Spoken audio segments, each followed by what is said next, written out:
Hi, this is Gayle with BERNINA of Naperville, and welcome to our April Fat Quarter of the Month Club project. So I don't think you're going to be disappointed in this month's selection. We are making fabric trays using Tula pink fabric. Now here's the best part. We have picked the Daydreamer collection, so there are two items from that. There's 2 items from Curiouser and Curiouser, and 2 items from Tiny Beasts. Now we are in April 2023, and we are eagerly anticipating the arrival of the Tula Everglow collection, which means that we have a special offer. We have select fabric bolts of Tula pink fabric on sale. You're welcome. All right, but on with this month's project. So it's pretty easy.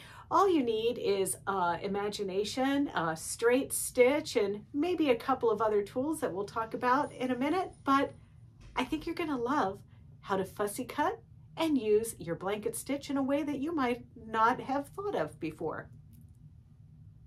So this month's Fat Quarter collection is from Tula Pink, and it's from 3 of her various collections. So we have the faces from Curiouser and Curiouser, and then we have another coordinate that goes with that. Then there are the Tiny Beasts. We have the little trash pandas, which I think are so cute, particularly the one where the little critter is hugging the apple core. Let's have a look here. That one, I just love it. I think it's so cute. Anyway, so we've got that one, and then I just coordinated these little fruits and veggies. And then finally we have the jaguars and the sunrises from Rainbows, and that was from the Daydreamer collection. So we've got these, and we're gonna make those fabric trays that I showed you. So first, let's go ahead and just work with these 2 prints to create a standard fabric tray. No fussy cutting, no anything like that. The only fabric we're going to be fussy cutting is this one. So for the rest of your pieces, you're going to cut 12.5 inches square. And I'm using the trash pandas and the fruit. These are each 12.5 inches. So I've also cut 12-inch fusible woven here, or SF101, whatever brand you prefer. And I'm going to center each of these on the wrong side of my squares and press. All right, after you get all of that pressed, you're going to take an 8-inch square for each of these trays of Peltex or Fiberform, whatever your preference is, and you're going to put that in the center of one of the squares. And I like to center it by just lining up my ruler 2¼ inches from the edge, and that will get it right into place. Then once you get it exactly where you like it and you've determined that measurement, you're going to spray the back of your piece with 505 spray. That's just a temporary adhesive spray that's going to hold it into place. And then you're going to stitch it down with some thread. I'm using Isocord to match. And now let's go to the machine. So I'm using my 37D foot, and I am going to go into my eye button on my stitch, and I'm going to incorporate a basting stitch. Now what this does is it takes out the second stitch in the stitch. So if I elongate my stitch to like 3 millimeters or 3.5 or whatever, I'm doubling that. So my 3.4 inch stitch or my 3.5 inch stitch here is actually going to be 7 millimeters long, and it makes it easy for my stitching to come out. And now I'm gonna just line it up to the inside part of the toe right there.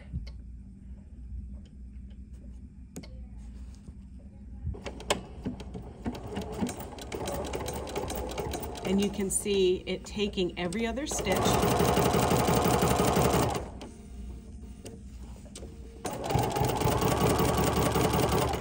And now I'm gonna get to the end and pivot, and you can see that nice long stitch right there.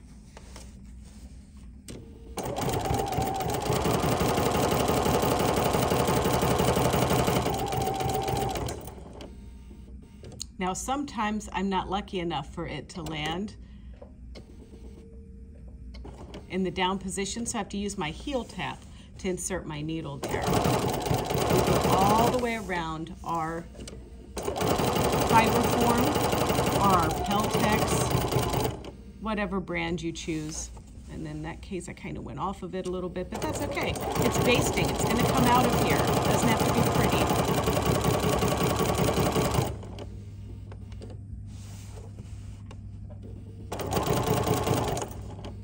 Okay. Now that you've basted that into position, you can see our little basting stitches there. We're going to place our other 12.5-inch square that coordinates together, right sides together, and we're going to leave an opening that we can turn this inside out with, maybe about 6 inches, something like that. So I'm going to line it up here, and of course this is going to be 1/4 inch, so I'm going to line the edge of my fabric right up to the side of my 1/4 inch foot. And I'm going to press clear on my machine so that I have a normal stitch again. And I am going to back up a little bit here because I want to secure these stitches because they are going to take a little bit of stress because I'm going to be turning this inside out. I do have hover mode engaged on my machine.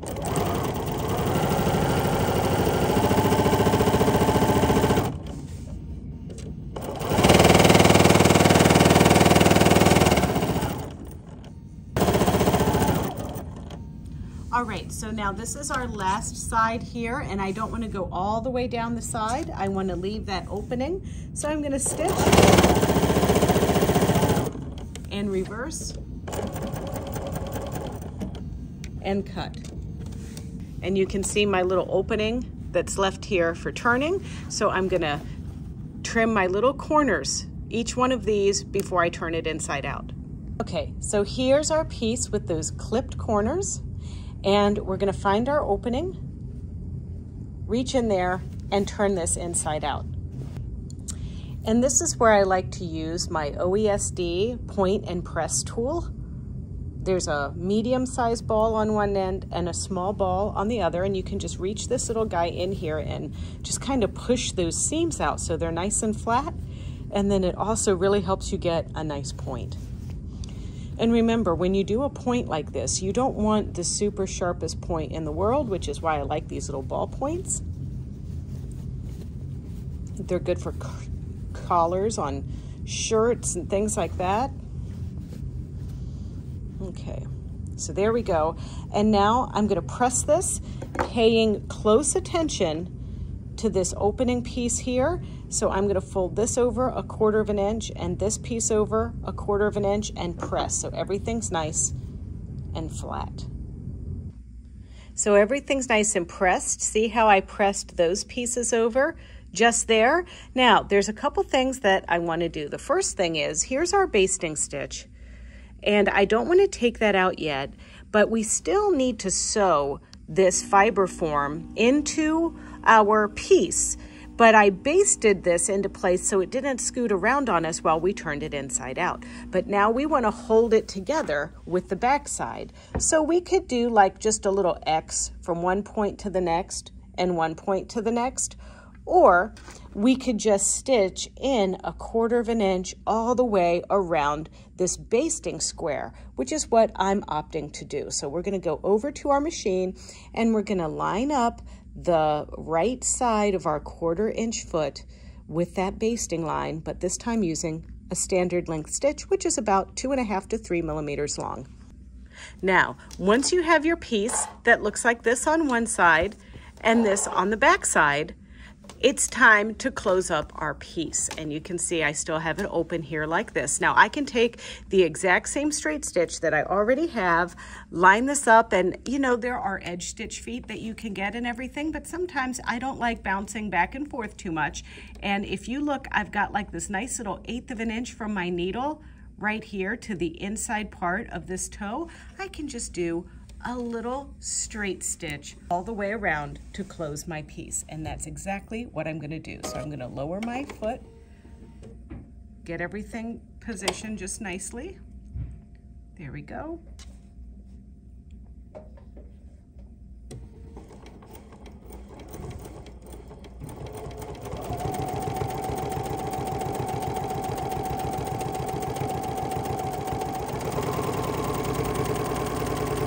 stop on the corner, take one last little baby stitch, pivot,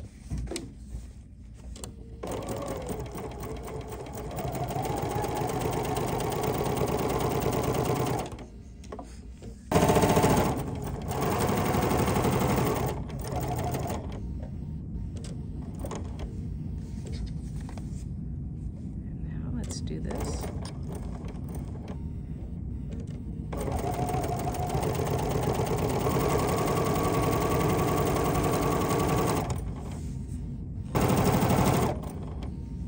And then one little tiny baby stitch. Oopsie daisies. I went off the thing, which is okay. We're just going to reverse a little and turn.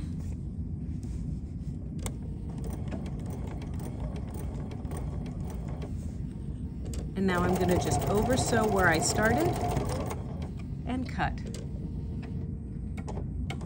So now what we wanna do is decide, do we want the fruit to be the inside of the tray, or do we want the trash pandas to be the inside of the tray? And I'm deciding to put the trash pandas on the inside.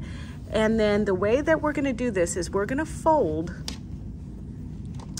our tray at a 45-degree angle right here at this point, just like that. Make a nice little flat edge there and crease.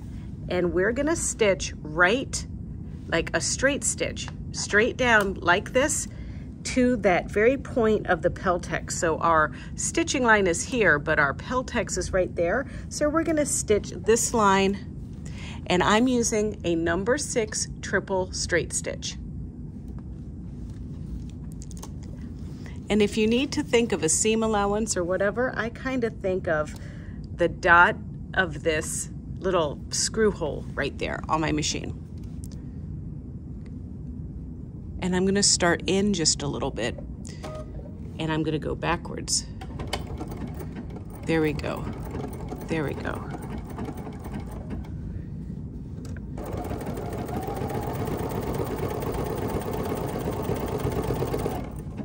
Go backwards just a little bit here and cut.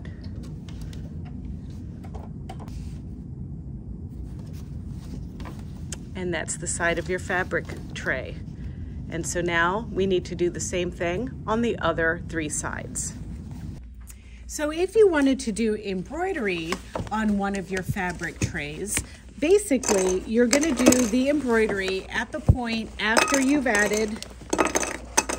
You're gonna do it at the point after you fused your fusible woven to the back here. So then you're gonna peel off your stabilizer and all of that, give it a little bit of a pressing, and then incorporate it into your fabric tray, just like you saw me do earlier.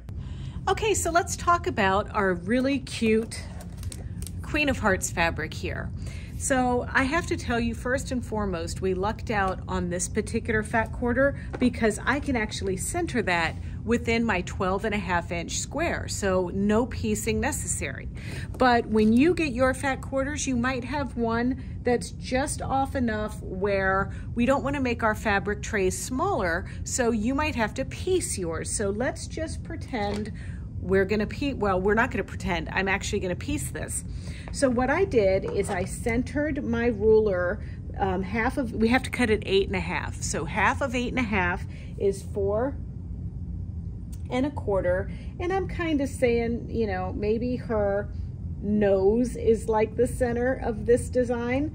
And I wanna make sure that I can get a lot of this in here. So like, I just don't wanna chop any off of the side. So this looks to be okay to me. So I'm gonna go ahead and just fussy cut this like so.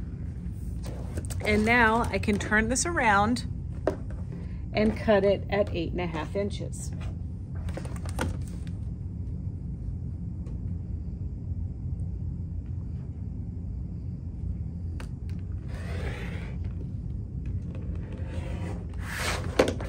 So there is our beautiful Queen of Hearts, and we're gonna put her aside for just a minute. Now, what we need are 2.5-inch strips to go around her. And I'm gonna cut these two pieces, these are gonna be for my sides right here. So I'm gonna cut two 2.5 inch strips.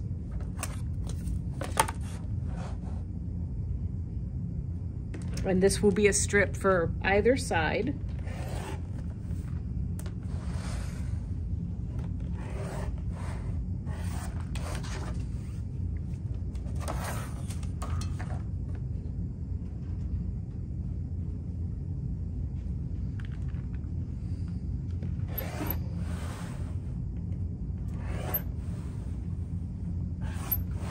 Okay. Then for the top, I'm also gonna want 2.5 inch strips. So I'm just gonna even this one up a little bit. And I'm gonna cut 2.5 inches. And what I'm doing is I'm sort of kind of maybe just a wee bit fussy cutting the side strips as well.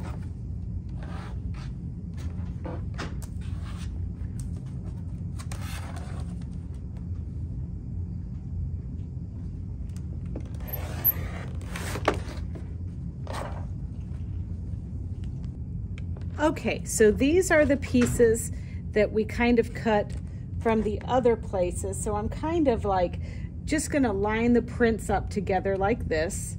And then the side pieces, I would do the same. So I'm trying to get like, you know, a head in there like that. And then on this piece, just get like another head centered like this. And then that way it's still, you have all of your fabric, but you have your nice focal point here. For our top and our bottom, we need to cut this 2.5 inch strip, but we cut this 8.5. So we're gonna kind of fold this in half on the face and make sure that it's 8.5 inches with this centered. And half of 8.5 is 4.25.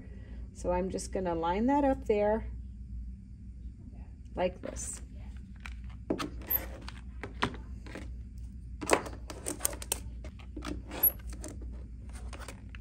All right, so that one's done, and then we're gonna do the same thing for this one.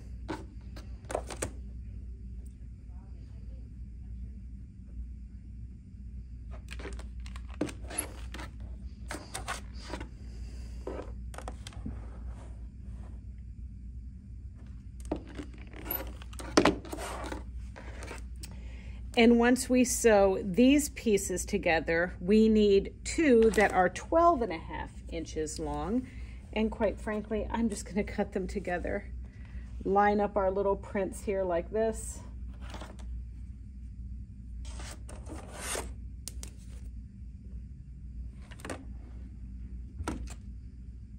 Six and a quarter is half of 12.5.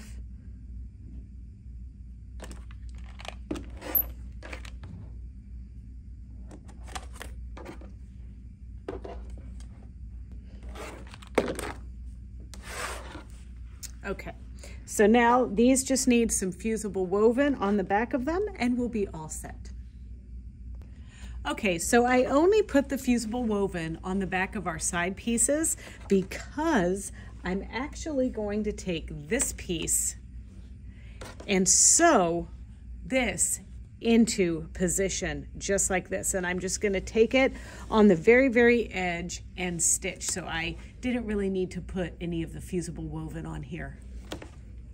Now I'm back to that basting stitch with my fiber form or my Peltex, whichever you are using, together here. And I'm just gonna sew really close to that edge.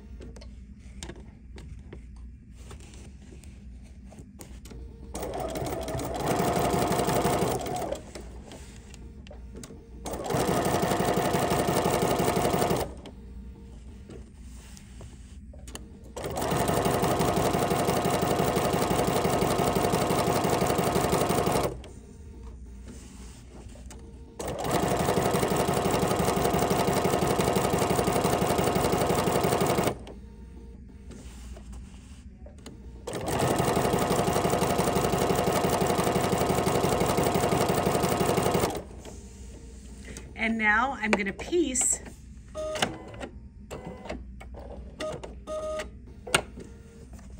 And now I'm gonna piece this like I would piece a quilt block.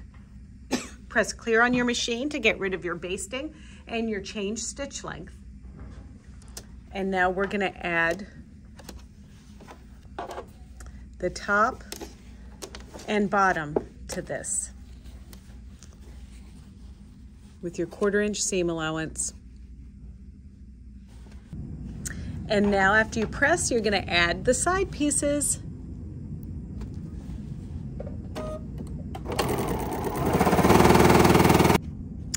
And just like your other pieces, you're gonna stitch this, leaving that just about 6-inch opening for turning. Pivot when you get to the corner.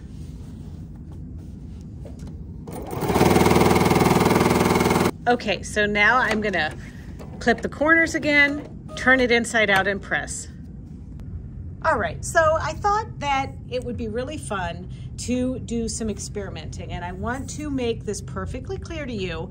You can use regular thread in the top and bottom, that's fine. But some days I just wanna make things extra, and this Queen of Hearts, she's so regal, I thought, let's do something special.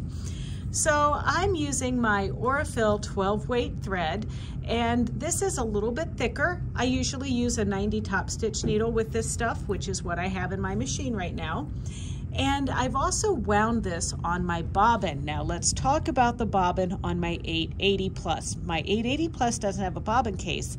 I have that swing out bobbin where I have loosened, using my special tool here, 2 clicks to the left to get the bobbin tension perfect for this thread, and I have done nothing up above.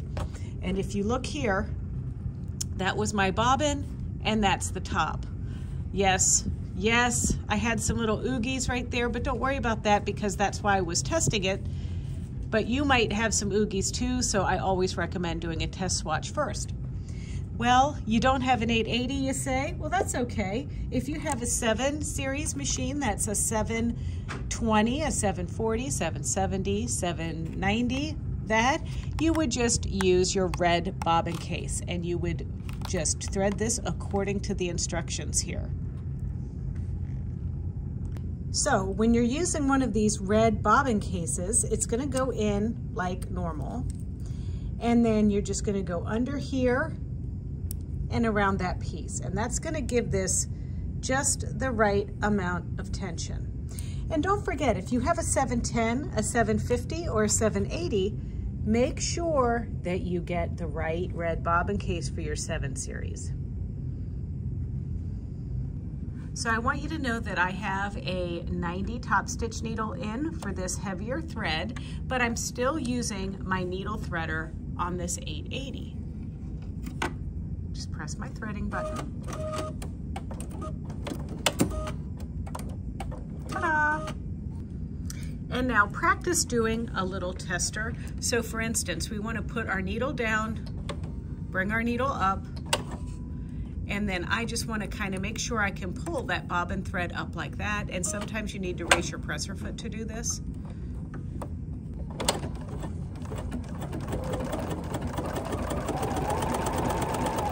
Okay, I think it looks pretty good. And see, holding the thread at the beginning eliminated that knot that we got the last time. All right, we're ready to go over to our fancy thing. All right, so I have stitch number 1329 set for 4.5 millimeter wide by 4 millimeter long stitch, and I'm moving my needle position all the way to the right. So what's gonna happen now, as we zoom in here so you can see what I'm doing, is my needle is gonna go right in that seam. I'm gonna start right on the corner like that. And then I'm just gonna stitch.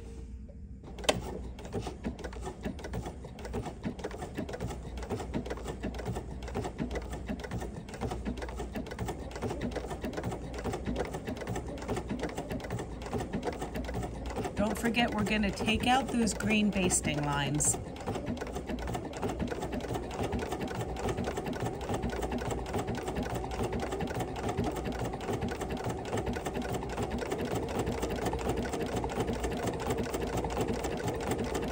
Now, if you were just trying to use this thread for a blanket stitch, and it's applique in a quilt or something, you wouldn't have to put this in the bobbin, but I'm putting it in the bobbin because our fabric trays are double-sided. So we want that wrong side or the back side to look as pretty as our front side.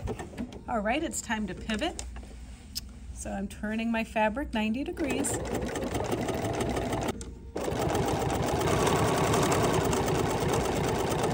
All right, as we round the last few stitches here, what I like to do is just over sew a tiny, tiny bit from where we started.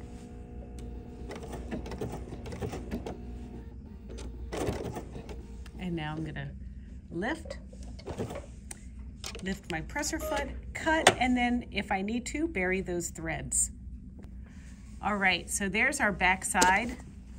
I can't tell you how amazing I think that this machine is, that it can make that stitch look as pretty on the front side as on the back side.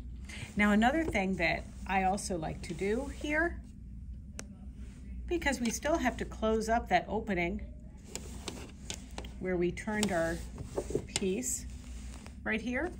So I'm actually going to use the same stitch and I'm going to go around the outside edge of my bag. But this time I'm mirroring the stitch because I want the little pokey parts going that direction. So I'm going to start in a little bit. And now what's going to happen is I'm going to move my needle position all the way to the right still. I've mirrored it, but this is what I want. When I stitch into the fabric, it's going to go into the edge of this material, just like that.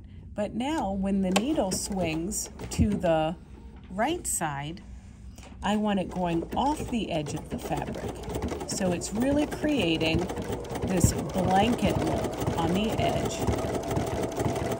And you know, this could be a fun thing to do with many of your projects. But I'll tell you, this will be the world's fanciest fabric tray. And I'm gonna lift and just angle it a wee bit like that and come back right in that hole, pivot again. There we go.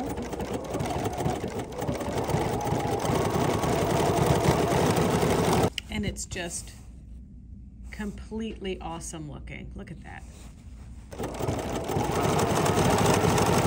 Now, I do have to tell you, you shouldn't stop to admire your work like I was just doing, because if your machine lands with the needle outside of the piece like I just did, it'll show almost like you have a little skip stitch. So don't talk and show this piece to the camera. When you're doing it at home, concentrate.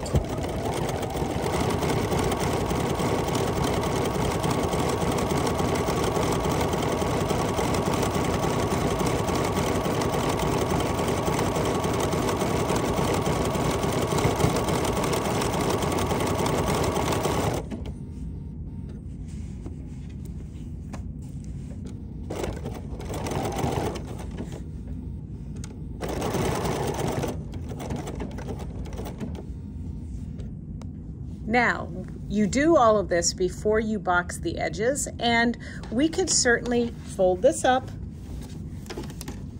like we have been, you know, corner to corner like this, and stitching down. However, if you want to keep this fancy thread in your bobbin and do this, you can just switch to a zigzag stitch. I'm going to make it go as wide as possible, which is 9 millimeters, and I'm going to shorten my stitch length to half. And what we're going to do is we're just going to bar tack this a little bit. So I'm going to move this back here like this, and I'm doing it straight along the line like this. And this is just going to hold this into position.